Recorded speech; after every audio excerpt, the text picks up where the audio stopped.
boasted that if you give him a hero, he'll show you a tragedy.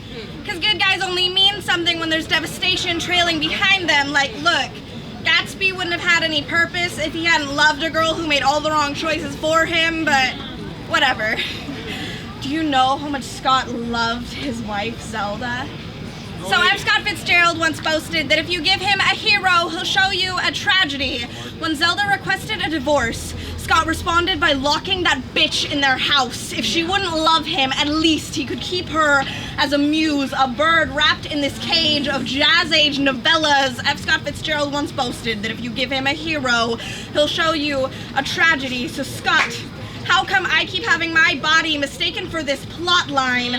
Each page reveals further that this syntax is not my own. The sentence structure puts me in as object, noun, and my consent seems to be just another footnote that you will not read.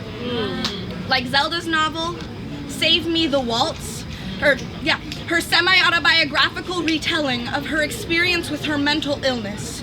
When Scott read it, he rewrote it, taking out huge sections of his wife's writing to put in his next novel, Tender is the Night, reminding Zelda that he was the writer, that the story was always his.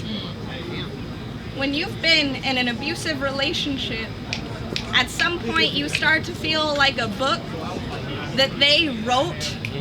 Trauma is this space between the lines. If you look close enough, you can see me and Zelda there.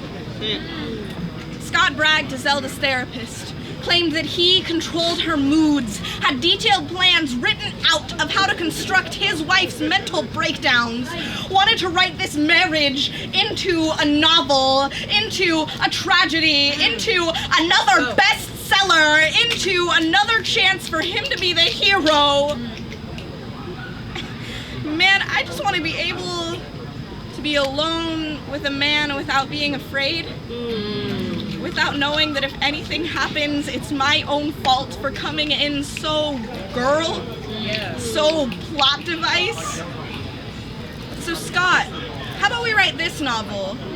Where you are the damsel, where you ruin Gatsby like you ruin Zelda, where you are drunk on the floor in a pile of your own vomit, where Zelda is writing short stories, publishing them under your name to earn more money to support your family, where I am at the microphone, where my pages are being annotated, not blackened out, where I'm the hero, and the only person that I'm gonna save is myself.